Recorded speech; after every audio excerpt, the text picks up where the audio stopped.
Lahaina, forever changed. No matter how they rebuild it, they're not going to capture what I remember Lahaina as.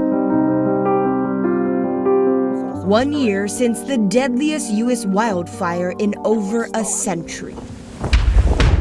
Oh my God, this is a nightmare. The terror of that disastrous day lingers. Everything we know went.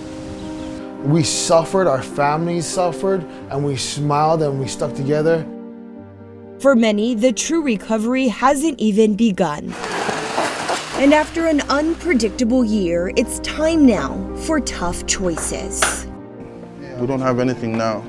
It might be easier to just go now.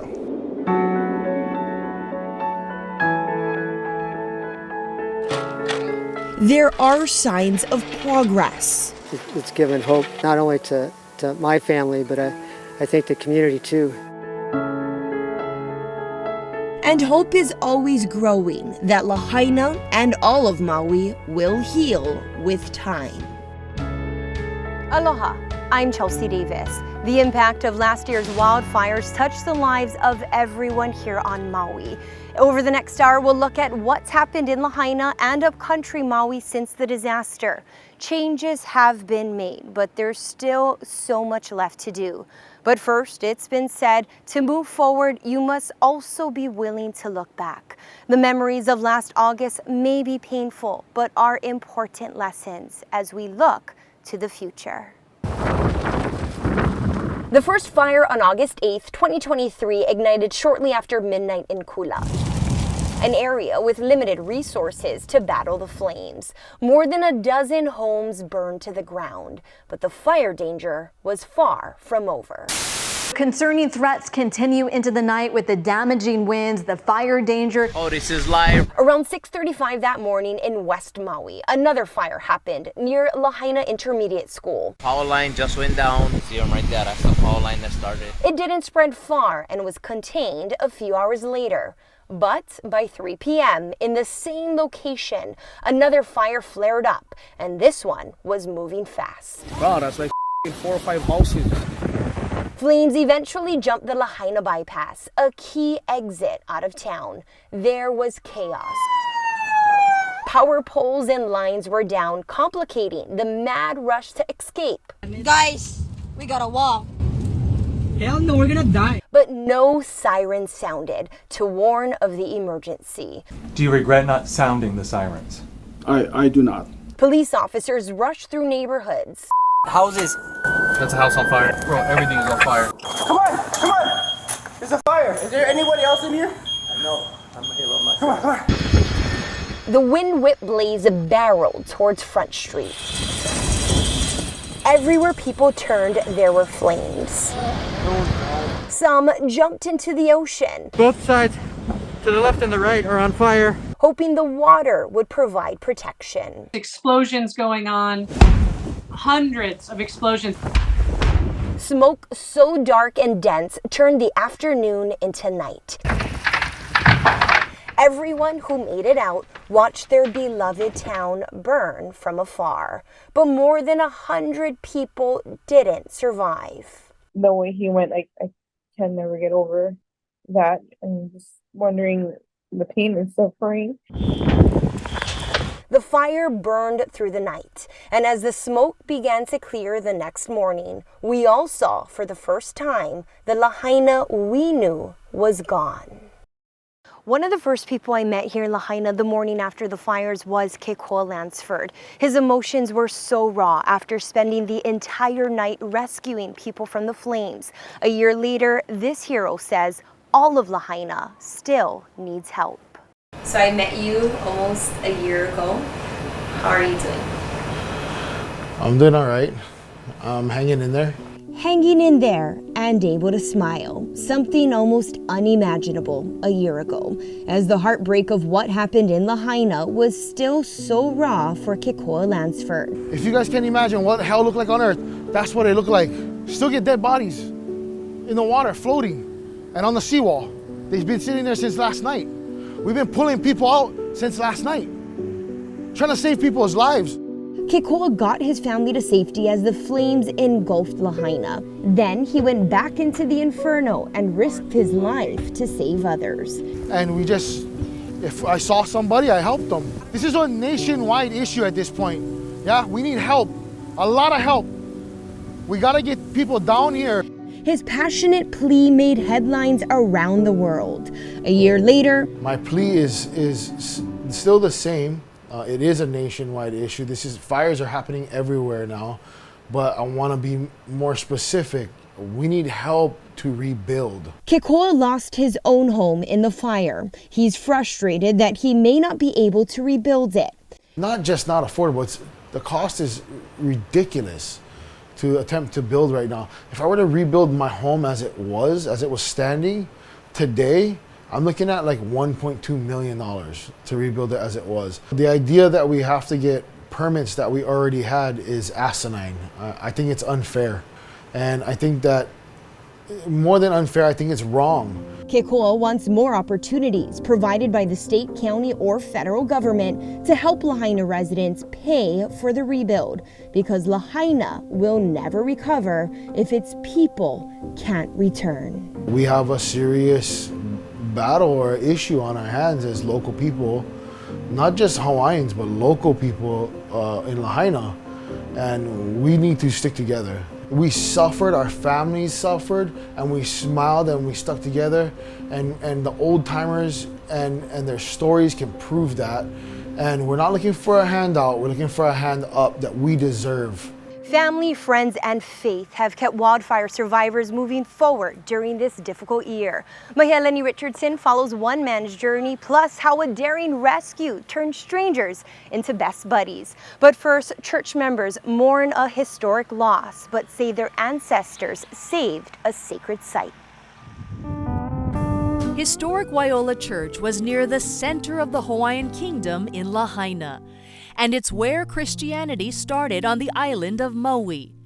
Over its 200 years, the church was destroyed during past disasters. There was no siren, nothing.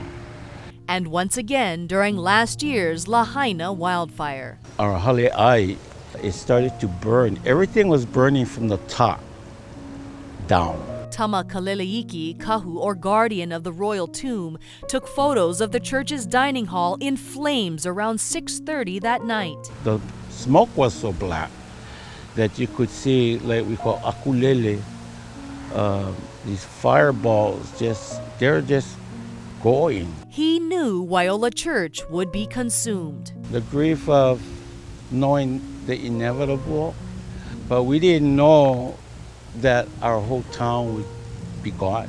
Church caretakers hope to rebuild in 2 years, but say during the Lahaina fire, everything inside the church was destroyed, including the koa pews and altar and historic documents. Sadly, because of our church records having been burned, we don't know where everybody is, and headstones were swept to a corner. Just steps away, more than 1,000 people are laid to rest in the church's Waine'e graveyard, including members of the royal family. Among the most prominent, Queen Keopuolani, wife of Kamehameha I. Despite the vicious flames, the entire graveyard was miraculously spared. I was actually amazed how much is still intact. I think because of the people that are here, it's protected. My great-grandmother, Marianne Kaulashaw Richardson, is buried here too. Despite lost records, some treasured photos survived. Here she is with Queen Liliuokalani. Her husband was a member of the Queen's Privy Council. Welcome home, you know. It's a great thing. Church members hope families come forward to help identify unmarked graves. And even though the church building is gone, it's their faith that endures. There was 5 bedrooms on the top floor. On the north end of Front Street, Charles Nahale visits his family's property. The U.S. Army Corps of Engineers had just called to get permission to lay down gravel. Seems like it's taken a long time just to do this much, but slowly but surely, I guess, the tortoise wins the race. Nahale says he's seeing progress. His immediate neighborhood with concrete foundations looks completely different. This is my house. From when Lahaina was unrecognizable a day after the disaster. Memories of that tragic event remain vivid. You could feel the heat and you could smell the smoke. It just came out of nowhere. We were with Nahale 6 months after the catastrophe when his outlook was still bleak. There's not much that's happened since the fire, 6 months out. Since the fire, Nahale has lived like a nomad. I got into something a little more long-term. I've moved 5 times. He hopes to move back home in a couple of years with his inner strength still intact. I try to stay with aloha and pono within because strength comes from love. 3. Maybe it's the other side. Joseph! 2 wildfire survivors met a year ago. What's up, bro? How are you? Nice to see you. Good to see you. How you doing? Good to see you. Good to see you, bro.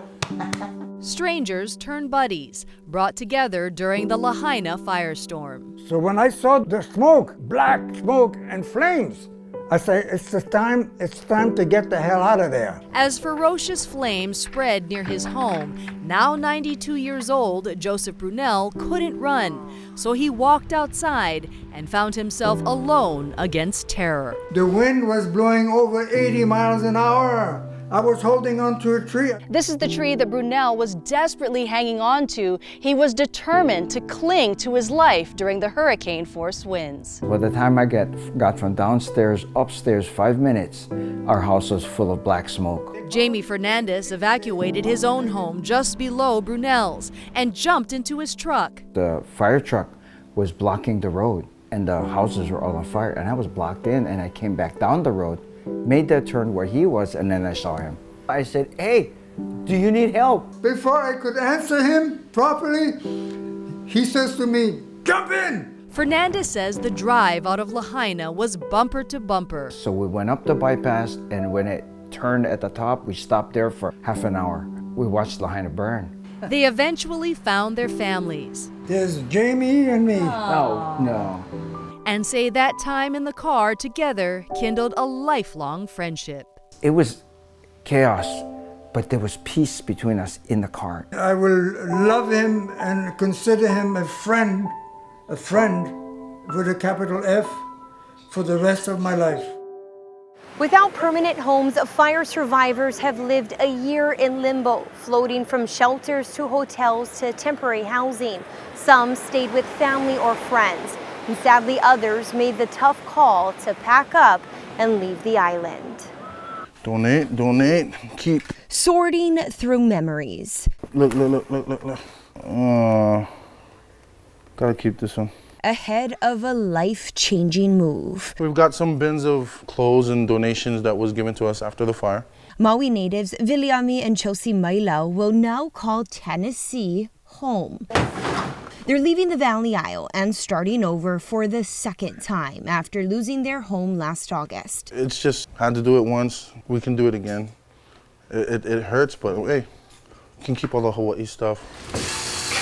Before the fires, Viliami worked 5 jobs to provide for his family. They lost nearly everything in the disaster, then struggled to find an affordable rental. Viliami says FEMA offered free flights to leave. He initially felt he was being pushed out.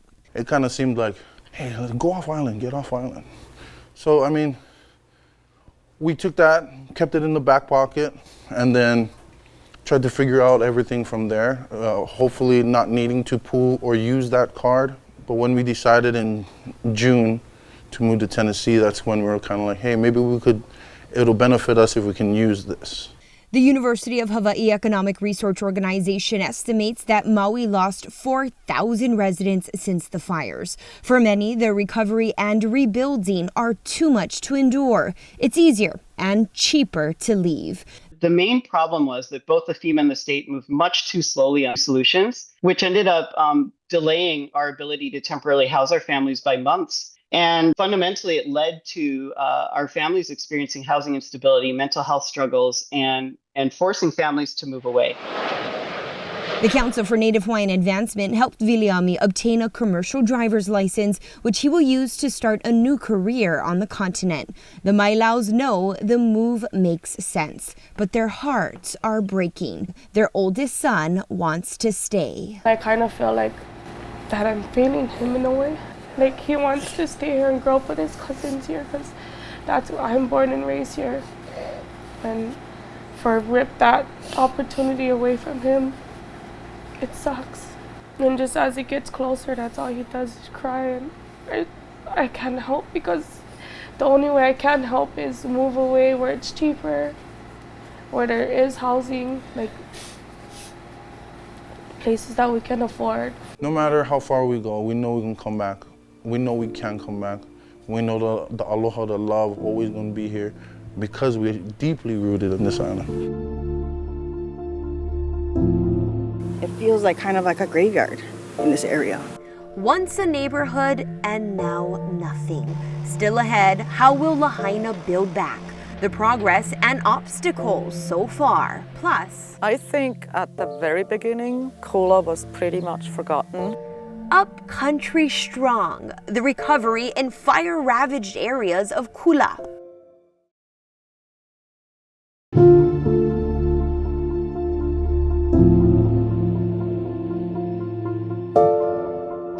After the fire, authorities predicted it would take years for the rebuild to begin. That work's gone much faster than expected. And as Daryl Huff learned, it's essential to healing broken hearts. We're trapped in Kahua, man. Yeah, we're trapped now. It's getting hot in here, man. It's getting hot. So we need somebody like now. I opened up the windows and then I could just feel this heat. And I'm like, we gotta go. And I started yelling to the kids. Too fast, too strong. Firefighters that is trained to do this couldn't do this. In an older subdivision called Kahua or Mill Camp, Sean Sarabai and Jessica Kadiam had homes they could be proud of. The Kadiam's house fit a narrow flag lot on Kahe Street, and the Sarabais on Kaili Place had dramatic picture windows. They also had a community they loved. Playing hide and seek through the neighbors' yards and picking mango from the neighbors, lychee from the neighbors, but a lot of them got mad, but yeah. Mill Camp was nearest the open fields where the fire may have started and was the first community absorbed by the conflagration. Just across the fence was Kimball's 5-year-old house. A friend took this photo as the flames approached. Despite the up-to-date construction, his and most of the other houses on Komomai Street also turned to ash. About an hour later, Front Street was in flames. This video revealed the horrible truth to those building owners. By 7:30 at night, by the pictures that we were seeing, those were our buildings on fire. So I knew by 7:30 that night, that the buildings were gone. Nearly a year later, most of Lahaina has been transformed, with most lots cleared and covered with gray gravel, ready and waiting for rebuilding. After what we saw right after the fires, this is transformational. I'm on Komomai Street in one of Lahaina's newest subdivisions where most of the lots have been cleared and there's actually shovels on the ground beginning to build foundations. All these houses were 5 or 6 years old, all underground utilities, wide streets. So it'd be the easiest one to build back. And I'm in my 70s. I don't have a long time to wait. So I wanted to get back and have it finished in my lifetime. By late July, about a dozen rebuild permits had been issued, mostly for places like Komomai Street, where plans were readily available and homes met modern codes and setbacks. Not the case over the fence in Kahua, where some are not even sure they want to come back to a neighborhood where more than 40 people died in the maze of narrow streets. It feels like kind of like a graveyard in this area. So more people want to leave than rebuild? Oh, yeah, for sure. How come? Well, one, yeah, obviously the infrastructure, the roads. They don't feel safe. No. From here to here, it's 13.5 feet. I mean, for those that knows that what's the legal size, we are far from legal. The county has struggled with what's right for Kahua, telling people they can apply for permits, but also warning that they must follow codes for wider roads and setbacks for safety, which make it unclear what they can build. You don't know. Everything's up in the air, and then why would we pay all this money for plans that may not even be here? That uncertainty is shared by working class and well-off families, like the owners in the historic Front Street Business District. Kaleo Schneider is one of about 100 descendants of Lucy Napela Kaukau and Antonio Furtado, who owned 2 buildings above the water. So this is how the seawall used to look. This is actually our building, one of our buildings right here. The shoreline buildings were certainly part of the character of Lahaina, but they were built on posts right on the beach. Most people don't think there's any chance they could ever be built here again. Schneider called her relatives together on Zoom the day after the fire. There's a lot of crying. There was a lot of devastation, speechlessness. Everybody was just like, this was a gift from our great-grandparents. We weren't going to sell, we weren't going to bail, we weren't going to, do anything like that. We were like, we're in, all in. Along with other commercial property owners, they also decided to resist pushing for a quick rebuilding out of respect for those who'd lost homes and loved ones. They kept quiet for 11 months. We all felt that we should sit back and be very quiet, and we should be very, give reverence to the whole situation. It even makes me want to start crying right now. So as the debris removal finally moves into the commercial district, the owners hope to rebuild Lahaina as it was with modern materials. But they'll face strict new regulations spawned by the reality of sea level rise that require reconstruction further from shore.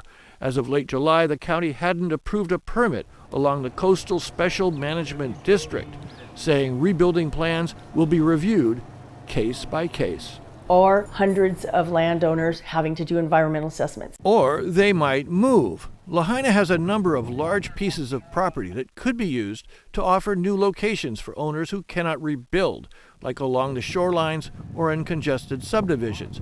Kamehameha School's land, just across Lahaina Luna Road from Kahua, could provide room to expand the community with wider roads and setbacks and a chance to remain neighbors. The request was, if you guys are going to give us a land swap, we want to be all neighbors still. I think that our family is really hopeful that we just can move forward in some way, whether that be in a different area or not. I think there could be available lands that either the county could purchase or that the county currently has. I think we got to talk about things like managed retreat. We got to talk about some of the sea level rise issues. There's so many issues to talk about so that we can have, that vibrant Lahaina in a safe way. Many of those land swap conversations also concern the future of the destroyed Kamehameha III Elementary School. The campus will be rebuilt on higher ground, leaving a substantial piece of land on Front Street in state control.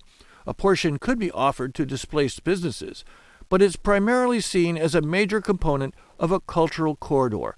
As the former seat of the Hawaiian Kingdom and a burial site, some see it as the ideal place to reassert the history of the kingdom into Lahaina's landscape, long overshadowed by whaling and sugar interests. There's a lot of trauma basically came about once the island was covered.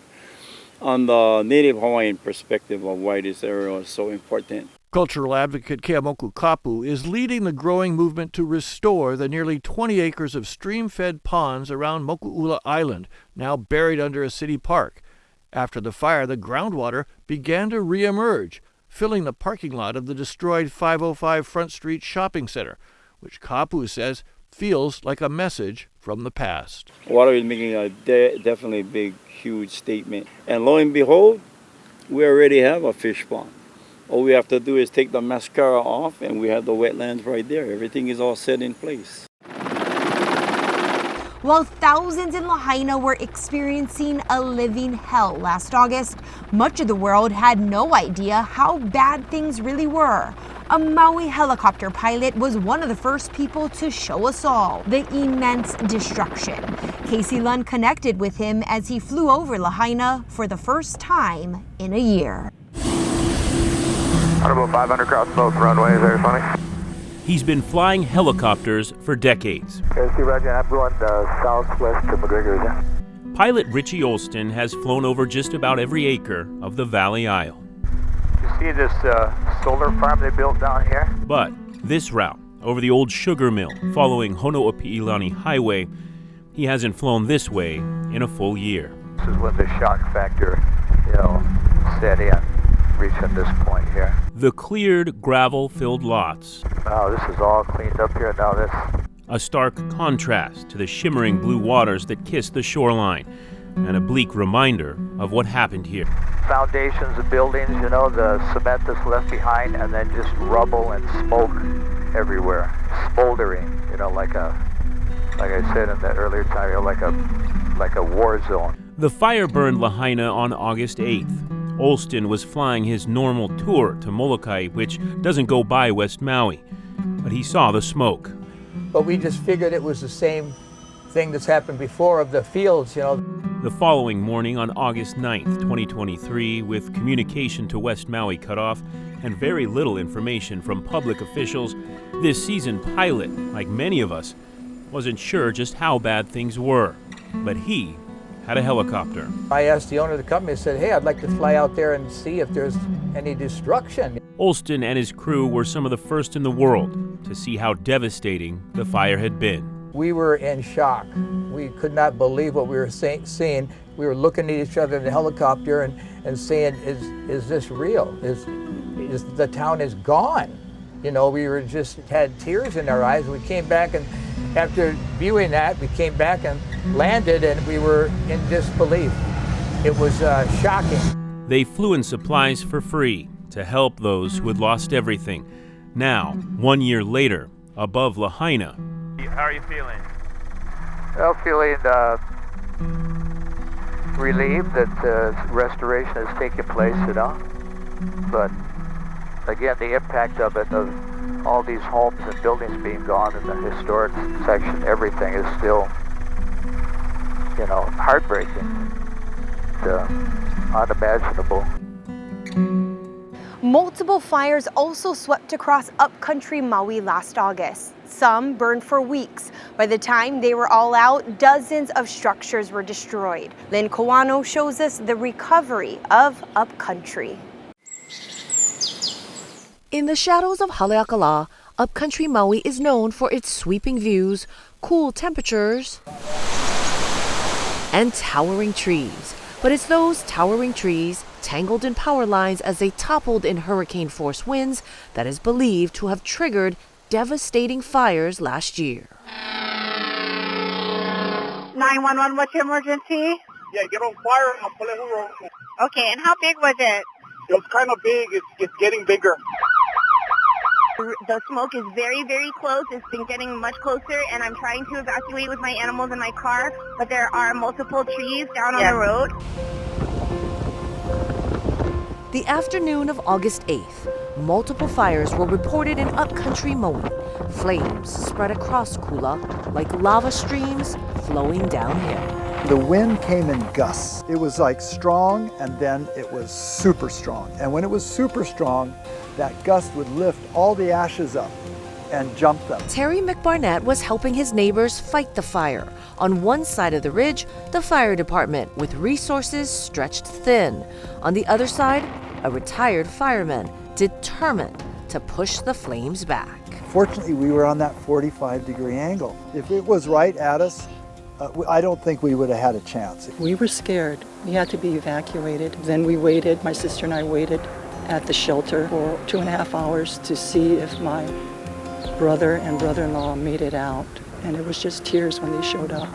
And then we looked up the hill all night long, and we could just see the red glow coming across, and we had zero expectations that our house survived. Literally, there was just one water truck that got here. And when he got here, he emptied out his load of water onto the fire, went to the standpipe, hooked up, no pressure, had to go down the hill. And every time he did it, it was a 20, 30-minute turnaround, and the fire got bigger and bigger and bigger. And once it got into the gulch, it was over. Mark Ross's dream retirement home burned that night. This is what it looked like when he returned. That was against the wall. This is what it looks like today. A dirt lot. Ross is now an advocate for backup generators for the Kula area to power hydrants that depend on electricity. This will shoot probably a good 80 to 100 feet. When the power goes out, then when the power goes out, we just watch the fire. It's nothing you can do. When Upcountry residents lost power on August 8th, they were unable to continue their fight. I saw people with shovels in smoldering fires. Their shoes were melted, and we had no water. You know, what do you do? Knowing what was happening in Lahaina and the greater need for resources there, Upcountry residents worked together to care for each other. So they brought a water truck down, and we're doing water bucket brigades from the driveway down around this side underneath through that gate there. and up onto the hillside to put out these fires. When the last flame was extinguished, the full impact was felt. 24 homes and structures had burned. No lives were lost, but the fires ravaged many areas of Upcountry. 1 year later, the community is working to better prepare. In addition to the standpipes with readily accessible hoses, neighbors have worked to clear out the landscape of invasive and highly flammable plants. Residents say this gulch was full of trees, so many tall trees they couldn't see their neighbors across the way. Now they have 360-degree views. Basically, there you go. I just pulled that entire wattle. Ross pulls plants almost daily. He is working to rebuild his home on Haleakala Highway, but new rules, including setback regulations and other issues, have kept him from moving forward. It's been challenging. We're trying our best to get the business back up and running. Monica Louie and her siblings own the Sandalwoods Cafe and Inn. The fire caused damage to the restaurant and all 6 of the cottages. When the restoration inspectors came in, they did a wipe down. They smelled the smoke, and they said the entire interior had to be redone. One structure on the property was destroyed, but Louie is grateful no one was hurt. We don't forget Lahaina. All you have to do is look down that way, and you see Mauna Kahalabai, and on the other side of that mountain is Lahaina. So we don't forget that. Residents in Upcountry don't want to be forgotten as they work to rebuild and protect their properties from future fires.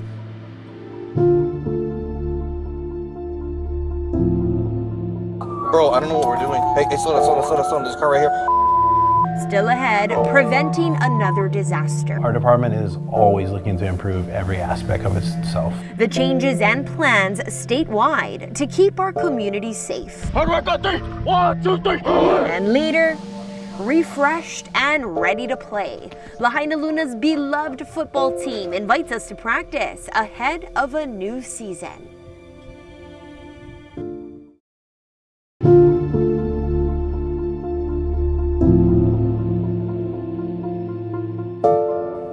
A year later, and there are still many unanswered questions. When will we know what caused the fires? We're still waiting for the ATF's report. But what we do know is the fires change the way Maui responds to any emergency. Oh, they're shooting it.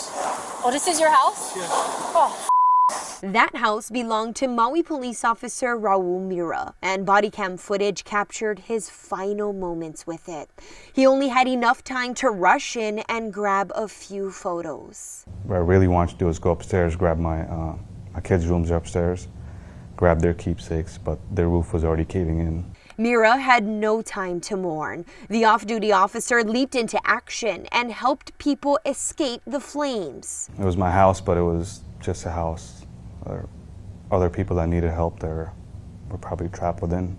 Mira's one of the many heroes who saved lives that day. Their courageous acts recorded on body cameras took us into the inferno. Everybody's got to evacuate. Evacuate now. We got to move. Let's go. Come on. Everybody out. Let's go. A year later, the physical and mental health of Maui police officers are a top priority. They've been in Lahaina since this has happened. They've worked there every day. They're still plugged in. And so we're doing everything we can to make sure that we have a safety net here at work. MPD's after action report recommended more live training for officers and equipment upgrades. The chief's especially proud of the cold case unit created during the search for fire victims. That's the group that found the 101st. Mr. Paul Kaspritsky, that was found by the cold case detail. The disaster shook Maui's fire department to its core. As hard as crews fought, they were outmatched that day by the scope of the fires and extreme winds. We lost our beloved Lahaina and we lost loved ones, and we're going to be struggling through this for a while. MFD is moving forward with a new plan of attack.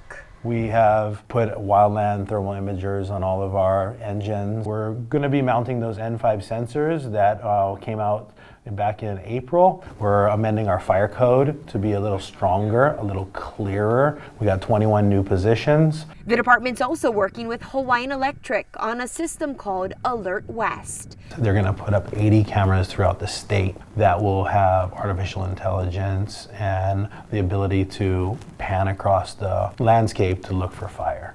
And perhaps most importantly, the public's now getting involved more than ever. They're neighborhood leaders, they're district leaders within their own communities, and they're trying to make the community safer because it takes everybody to do it.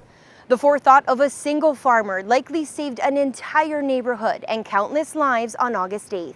Our Allison Blair has that story along with a breakdown of what's being done across the state to prepare for future fires. There was smoke down to the ground. You couldn't see anything. The fire was everywhere. Some of these flames are 80 feet tall. I couldn't take the heat, and it was coming towards me. I haven't viewed these in the longest time. Dave Donald says initially he grabbed a garden hose to try and douse the flames, but the 73-year-old quickly realized it was no match for the windblown inferno that had already claimed 2 neighboring properties. So I'm searching because I hear a noise. And the camera sees actually better than I was seeing. And you can see there were lights here. These were the first fire trucks arriving on the property. Donald guided firefighters up the hill where Howard Hall and his son battled flames that were on the verge of swallowing the family farmhouse. Here's this fire coming roaring down on top of us. At the same time, multiple fires burned across the island. But this isn't Lahaina or even Maui. This dire scene played out 88 miles east on Hall's farm. The off-grid parcel is located in the Lalamilo farm lots. By God, the Hawaii County Fire Department really stepped up. We had maybe 12 to 14 fire trucks on this property fighting to stop it from getting over there. If flames reached neighboring state property, he says there would have been no way to knock down the ferocious blaze before it incinerated the 6 miles of grassland between his farm and Waikoloa Village, putting the entire community, nearly 3,700 homes, in the direct path of the fire. It was the department's last stand. It would take 10, 15 minutes maximum to reach Waikoloa. Hall, a former firefighter, had prepared for this. This is old hose from the county. Installing 3 strategically placed standpipes next to his house and barn more than 30 years ago. The vertical pipes are connected to the farm's high-pressure irrigation system. On this end are the threads of Pacific Coast PCT, Pacific Coast thread, and I weld these up with old fire hoses. Hall's setup supplied the water needed to hold off the fire until trucks arrived.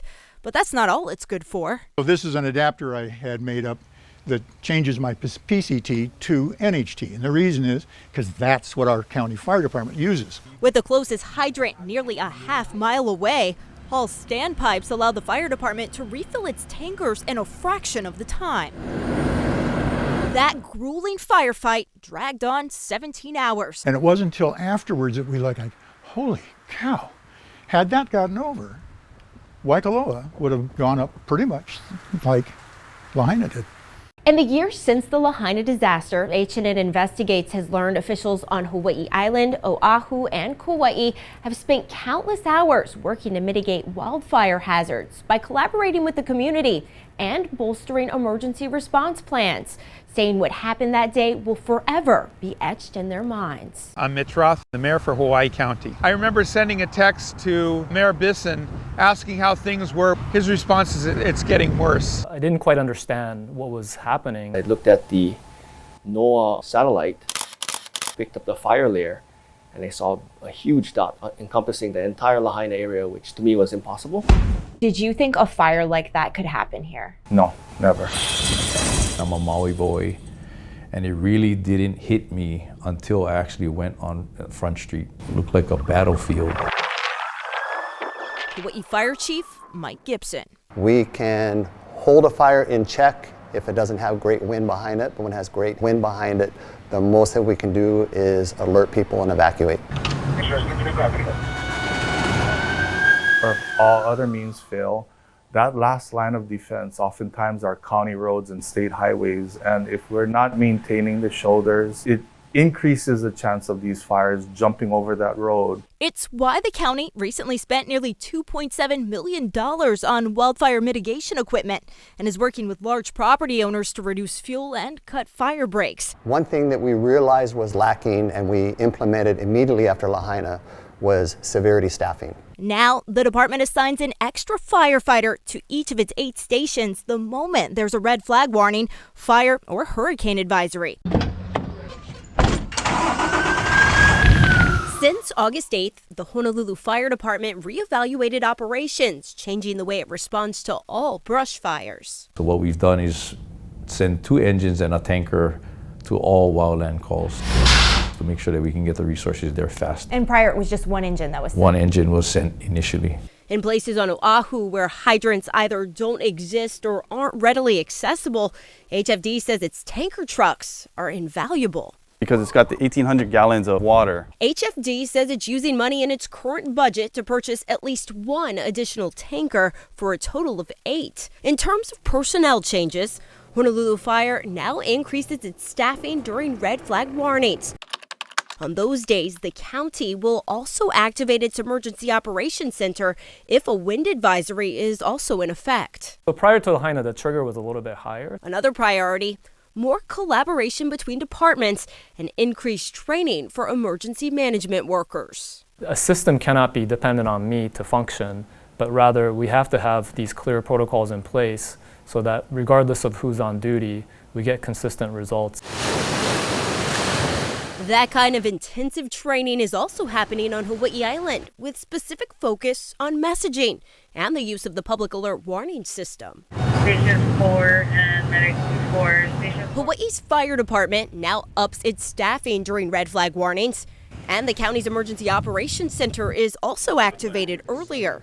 Fire mitigation projects are underway too. Department of Transportation Highways has put in about 30 miles worth of fuel breaks around some of the high fire danger areas. Places like Kohala Ranch Estates, Kailapa, Waimea, and Waikoloa. The community is also stepping up to make a difference. 73 volunteers with Team Rubicon, a veteran-led disaster response organization, spent 4,000 hours bolstering this fuel break on the Mauka side of Waikoloa Village. And something unique. A portion of Waikoloa Village's Homeowners Association fees are solely used for fire protection. The specific site is a point that is below the Waikoloa Village. A neighborhood that's expanding.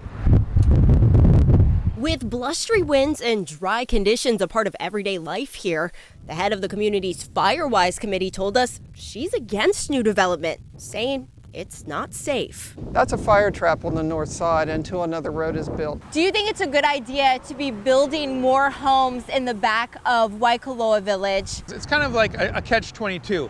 If you don't build those things, the owners of the land won't build it. Roth says developers have agreed to put in the road, and that ground was broken on the project in May. Back at Lalamilu Farm Lots, Howard Hall is leading the effort to help his neighbors install standpipes on their land. You get prepared and you do things like this, but you hope you never have to use it. He, Donald, and others also stress the importance of proper land management, sharing this stark reminder: if it's your fuel, it's your fire. Up next, Lahaina Luna's inspirational football team returns after a year of healing.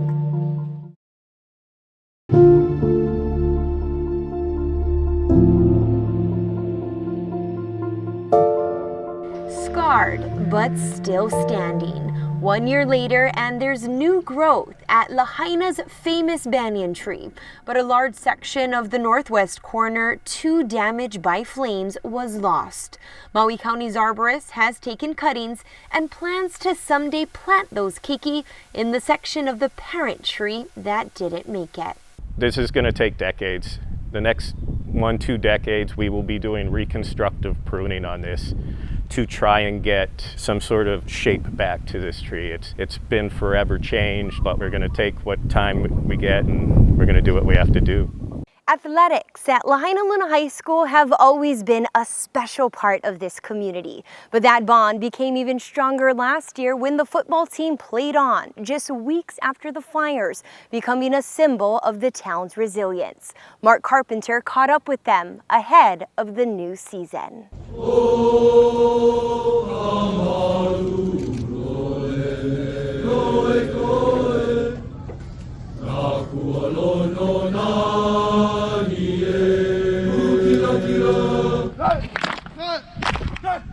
Training camp is hardly ever a pleasant experience. A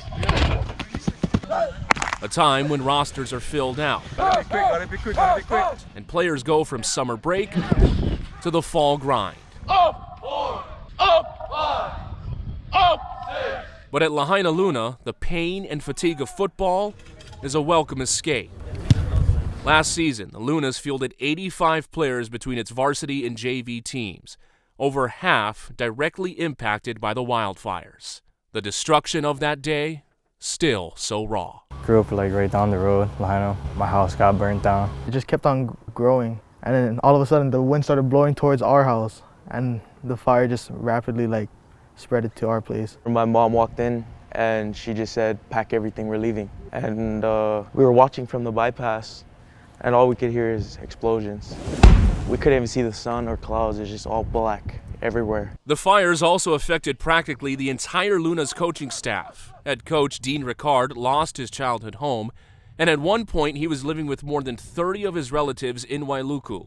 2 days after the blaze, Ricard figured football was the last thing on anyone's mind. Then he bumped into 2 of his players during a supply run. And there were 2 seniors that I saw. They lost their freshman year to COVID. They had a shortened, modified season their sophomore year, so they didn't have a full season. The only full season was their junior year, and then now in their senior year, this fire and the potential that they're not even going to have a chance to play was just, they couldn't imagine not being able to compete. They're ones that said, "Coach, we're going to play or what?" So I was like, "You guys still want to play?" And he said, "Yeah, Coach, I mean, what are we going to do? We're just sitting around thinking about this. It's only making this worse. We just know if we're going to be able to get a chance for play. We play." I said, "Okay, I tell you what, you talk to your parents, get on horn, start contacting your other teammates and see what kind of interest we have." Wanting to play is one thing, making it happen was another. Students, many living across the island, temporarily attended school at Kulani Hako'i High and practiced in Kihei, while the Maui Interscholastic League approved a condensed 5-game schedule. They played half of the season at Kahului's War Memorial Stadium.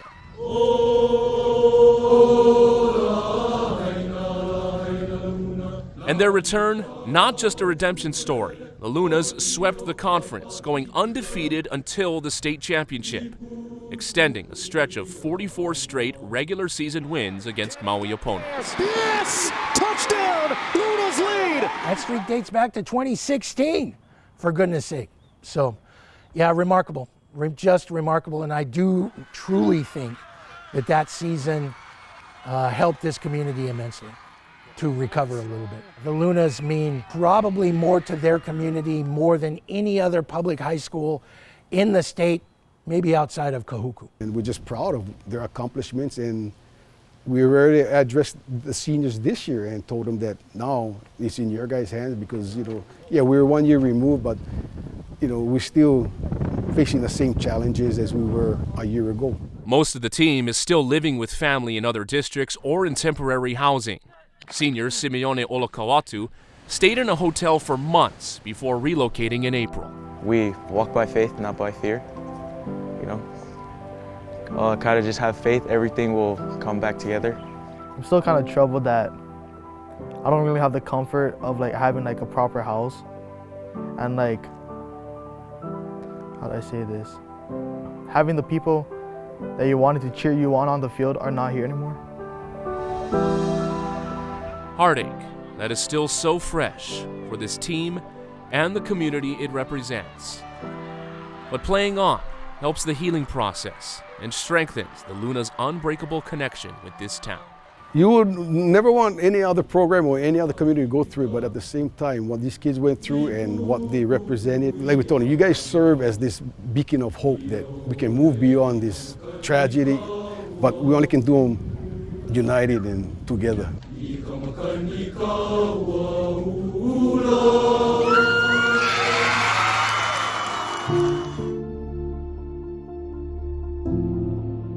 Honoring the lives cut tragically short, we pay tribute to Lahaina's fire victims when we return.